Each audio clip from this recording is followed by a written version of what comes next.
everyone, and thank you so much for being here tonight. It means a great deal to me to see my friends and colleagues and supporters gathered here for this culmination of my project. A special thanks to St. Andrew's Presbyterian Church for making me feel at home here in this wonderful venue. And I would especially like to thank the members of my committee, Dr. Isabel Bayrakdarian, Professor Benjamin Brecher, and Dr. Derek Katz, whose enthusiasm and encouragement helped bring this idea to life. Your support throughout this process has meant so much to me, and I would not be anywhere near as finished as I am without all of you. I also want to thank Dr. Stephanie Charos, who has continually guided my work, even though she has been on sabbatical this year.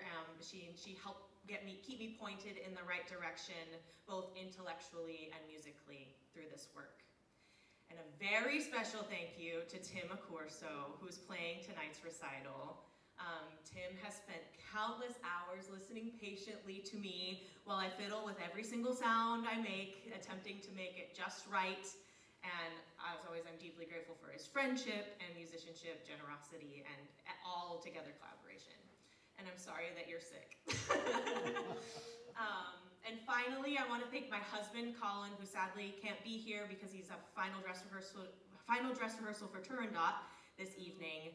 But he has patiently listened to every rehearsal, every draft of this lecture, and every half-formed idea along the way. And he will be forever my sounding board, whether he likes it or not. And with that, let's begin. So the figure of Orpheus has long stood at the intersection of myth and music, a character defined not only by what he sings, but by how he sings it. For centuries, the myth of Orpheus has served as a canvas onto which composers have projected their most profound aesthetic ideals. In Christoph Willibald Gluck's Orfeo ed Eurydice, Orpheus became the vehicle through which operatic reform took shape, a character meant to move the heart rather than dazzle the ear.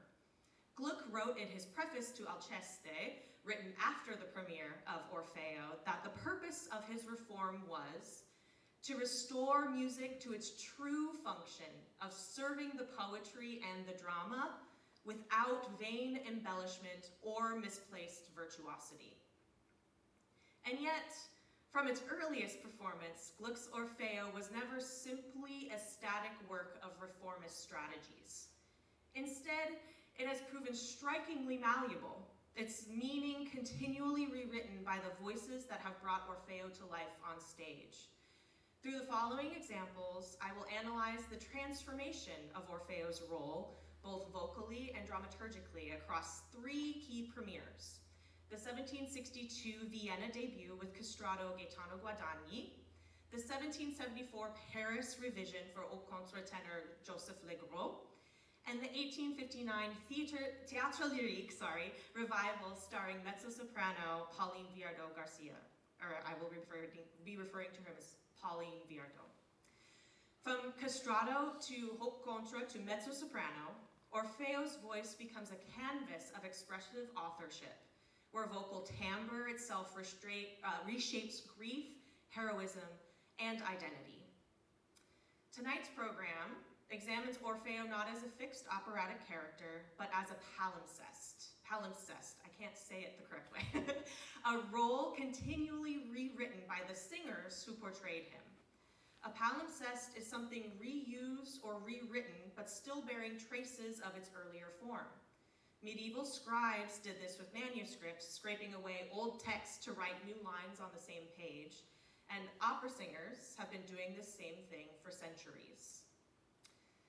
Though I wish I could go back in time and introduce all three of these singers to you tonight, time travel unfortunately remains outside my professional skill set. The next best option is to follow the traces they left in the music, and as a modern mezzo-soprano, try to step briefly into each of their artistic worlds. Gluck's 1762 Vienna premiere of Orfeo ed Eurydice starred Gaetano Guadagni, an alto castrato whose artistry marked a turning point away from Baroque spectacle toward emotional restraint.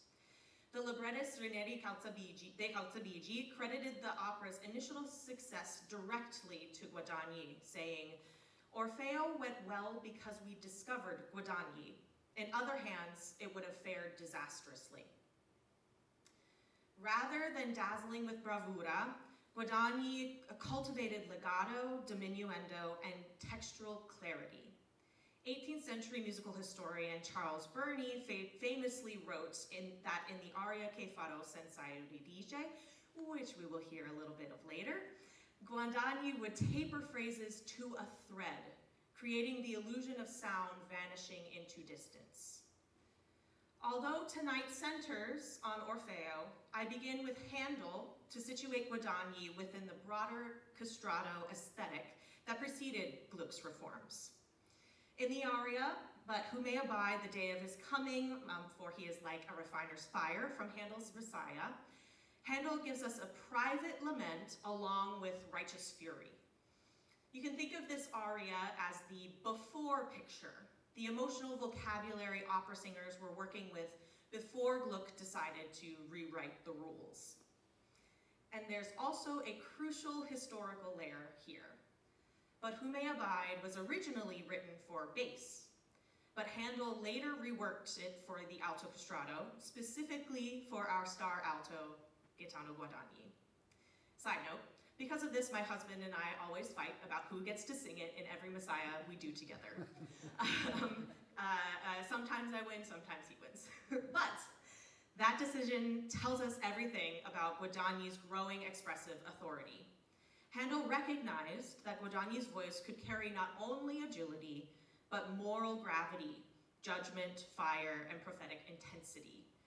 In other words, Guadagni was already reshaping repertoire around himself before Gluck ever wrote Orfeo.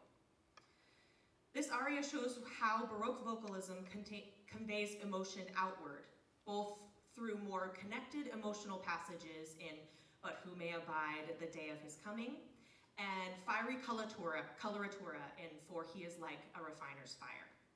It prepares us for Guadagni's revolutionary turn inward that sparked the idea for Gluck's reform, while also exposing Guadagni's status in the traditional castrato ideal. So here is "But who may abide."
ayuda.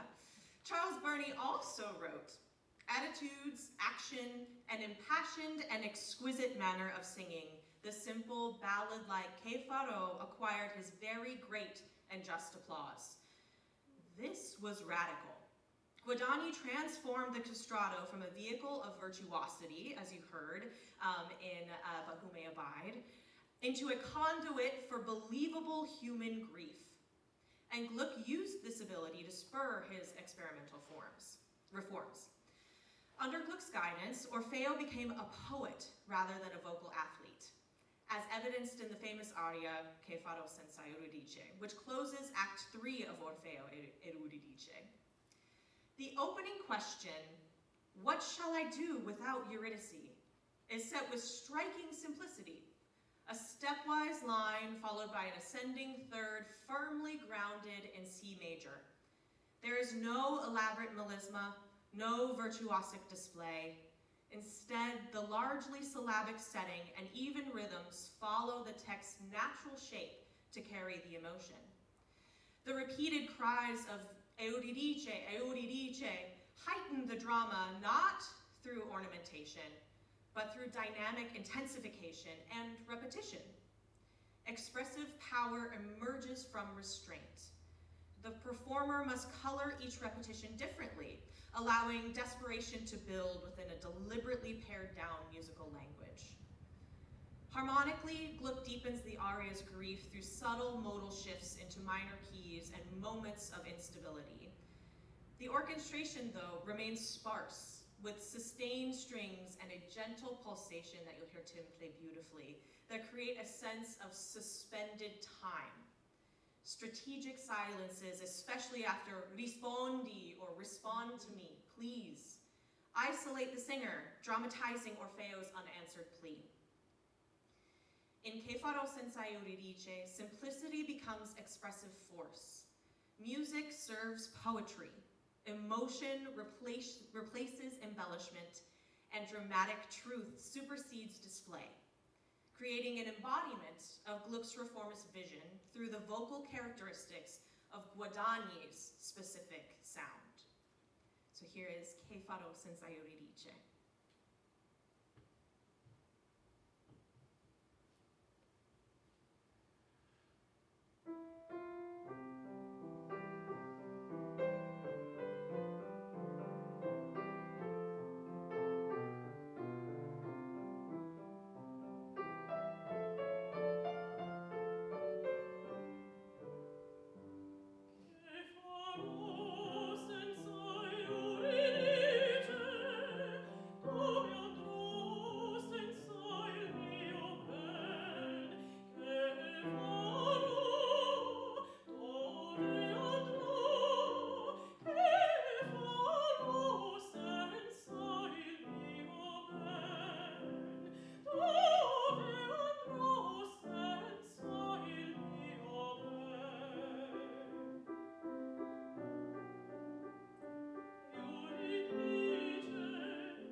modernized Orfeo for Paris in 1774, he replaced the controversial castrato with an haut contre-tenor. French audiences rejected the moral ambiguity, artificiality, and general Italianness of the castrato in favor of a voice that sounded and looked physically male, emotionally urgent, and specifically French. Within this context, we find Joseph Legros. Legros' Orfeo was no longer mythic and poetic. His suffering unfolded in real time through audible exertion. Legros' range extended unusually high, reportedly to C5, which is C above, is high C, without mixing with falsetto, and his voice possessed a penetrating quality. Legros inherited aspects of the mot de l'aboiement, a declamatory barking style marked by emphatic consonants and heightened projection. I leave it to you to imagine what that might sound like. Foreign critics, including our own Charles Burney, found this approach to be abrasive, even harsh, but French audiences were entranced. A reviewer in the Mercure de France wrote, Monsieur Legros, animated and, dare we say, inspired by the composer, rose to the occasion and augmented the magic of his role with acting full of feeling, eloquence, and pathos. It was not only as a singer that he was admirable, but as a true-to-life actor, full of passion. The haute contre voice made grief corporeal. This Orfeo cries, strains, and proclaims, reshaping operatic masculinity around realism and vulnerability. Not 20 years later, in 1790, Mozart would debut Così fan tutte with a similar sense of this realistic vocal writing. In the aria Smanie implacabili, Dorabella's explosive grief offers a useful parallel to Legros' new Orfeo. This is emotion made audible through agitation, breathlessness, and vocal distress through a higher tessitura, and the same sentimental vocabulary that shaped the haute contre Orfeo. Mozart allows a teenage girl's suffering and anxiety at the loss of her partner to become kinetic and embodied within both voice and orchestra. So here is Smanie implacabili. Gonna need a drink for this one.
transformation of Che farò senza Euridice into the French J'ai perdu mon Eurydice in Orfeo Eurydice goes far beyond transposition or voice type. It reimagines Orfeo's grief yet again. The Italian version that we'd heard, written for Guadagni, frames loss as inward reflection, a quiet philosophical question shaped by smooth melodic lines and poised melancholy. In the French adaptation for Le Gros au Contre, the aria moves into a higher tessitura with greater vocal and emotional strain, turning contemplation into urgency. This shift is reinforced textually, as you can see. The Italian asks, "What will I do without Eurydice?" A searching introspective dilemma, while the French declares, "I have lost my Eurydice. Nothing equals my sorrow." The question becomes a statement. A metaphysical longing becomes embodied anguish. Grief is no longer contemplated, it is proclaimed. In a moment, I will sing J'ai perdu mon Eurydice, and although it is set essentially to the same music as Che farò, the emotional rhetoric of the French text allows the language, diction, and dramatic stance to guide, a different effect, exploring how meaning can shift even when the notes themselves remain the same, and how a mezzo-soprano voice today can inhabit this lineage of reinterpretation. So, as you listen, notice how the language itself reshapes the grief. Follow along on the chart and try to envision the difference between the two Orfeos as they express their grief.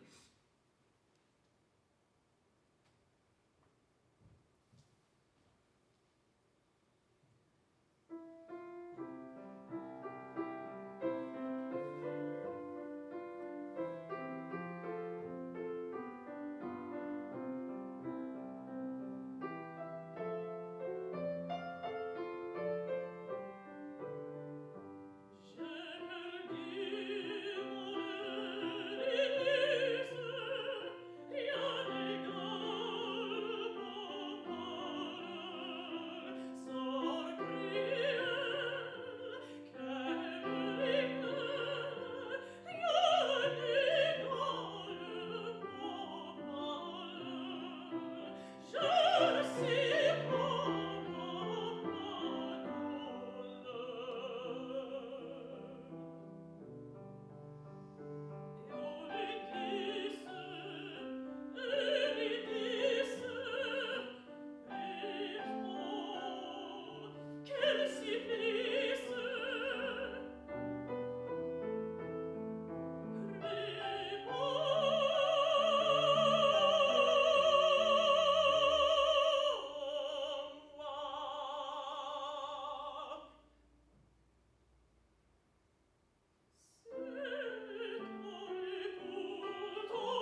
justice in recalling the differences between those wonderful words.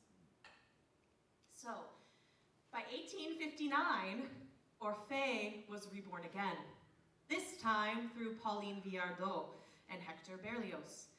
This moment also marks a broader shift in vocal history and something that is very important to my life and my choices, the emergence of the mezzo-soprano as a primary carrier of dramatic meaning. Most repertoire that has been attributed to the modern-day mezzo-soprano from before this era was written either for contralto, such as Angelina and Isabella in Rossini's La Cenerentola and L'Italian in Algeri, or soprano, Handel's Sesto in Giulio Cesare, Mozart's Dorabella and Cherubino, Bellini's Adalgisa in Norma, and Romeo in I Capuletti e Montecchi. Even before that, as we discussed earlier, many of the roles written for castrati are also given to modern-day mezzo-sopranos. So how are we to define this new vocal nomenclature that has also seemingly existed for ages? Unlike the castrato or haut contre, the 19th century mezzo-soprano was not defined by virtuosity, extreme range, or brilliance, though many of these roles also demand all of these things as well. They were defined by timbral density and rhetorical clarity within the lower female range. In the 19th century, composers increasingly turned to lower female voices for characters who endure rather than erupt, figures whose power lies in sustained effect rather than vocal display. In other words, we don't always get the highest notes, but we do get the drama. Berlioz himself valued these voices precisely because of their uniformity and expressive stability, remarking in his Traité d'instrumentation that mezzo-sopranos and contraltos were more even and therefore easier to write for than sopranos, whose brilliance often came at the expense of tonal consistency. No hate to any sopranos. Pauline Viardot stands at the center of this tonal transformation. Camille Cesson described Viardot's voice as enormously powerful. It had a prodigious range and was equal to every technical difficulty, but marvelous as it was, it did not please everybody. It was not a velvet or crystalline voice, but rather rough, compared by someone to the taste of a bitter orange, and made for tragedy or myth, superhuman rather than human. Viardot's mezzo-soprano introduced a new expressive logic, where Guadagni's castrato mythologized the emotional, masculine poet through altered physiology, and Legros au contre dramatized suffering through actual physical and vocal strain. Viardot's mezzo created meaning through vocal color itself. Her voice, often described as hovering between mezzo and contralto, allowed grief to unfold across long phrases without release. This capacity for emotional endurance became a defining trait of the French romantic mezzo-soprano voice. In Cesson, Meyerbeer, and Berlioz, we hear the mezzo entrusted with moral seriousness, psychological depth, and tragic authority. Rather than functioning as a supporting color, the mezzo-soprano emerges here as a protagonist voice type, full of feminine independence and emotion. Think Carmen, Dalila, Didon, Charlotte, as well as seconda donna roles, who become just as spectacular as their soprano counterparts, Eboli, Amneris, Azucena. Her darker timbre invited audiences to hear emotional depth as vocal color itself.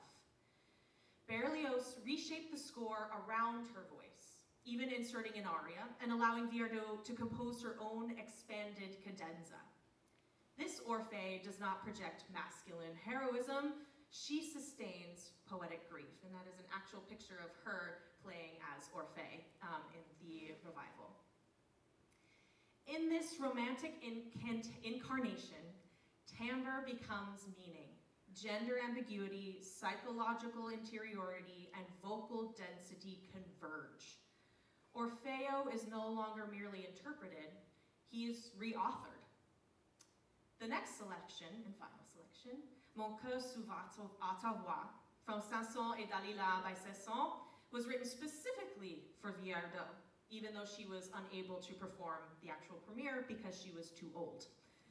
Through this aria, we begin to understand the vocal color each composer treasured in her mezzo-soprano voice, and thus accentuated through the musical line. This same timbre would inspire Berlioz's reworking of Orfeo for Viardot. Dalila is a pinnacle example of the romantic mezzo-soprano. Persuasion through warmth, gravity through darkness of timbre, and a seductive glamour that is missing in soprano roles of the same era. This is not decorative singing. It is psychological vocalism. By the mid-19th century, the mezzo voice becomes associated with interiority itself, a sound audiences learn to hear as emotionally truthful, despite its sometimes ulterior motives. With Cesson, we enter the romantic sound world that Viardot helped define. Complex orchestration, longer emotional arcs, and vocal color as psychological substance. Dalila's persuasion unfolds through timbre itself, an aesthetic that makes Viardot's Orfeo imaginable. So here is Mon cœur s'ouvre.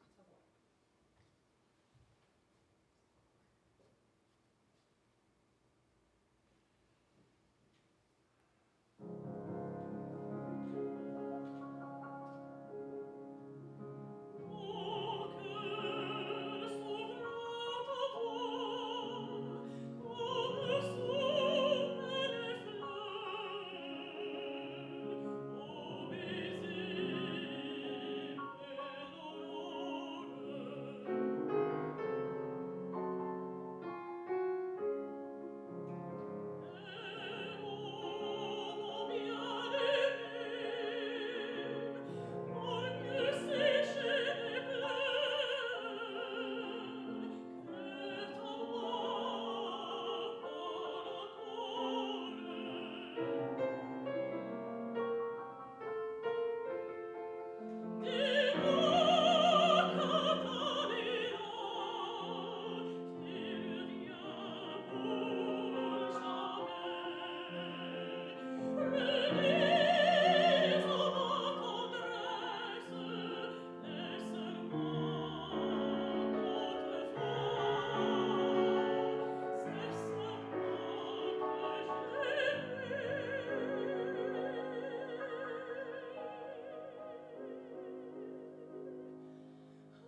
these three singers, Guadagni, Legros, and Viardot, we hear Orfeo not only revived, but greatly transformed again and again.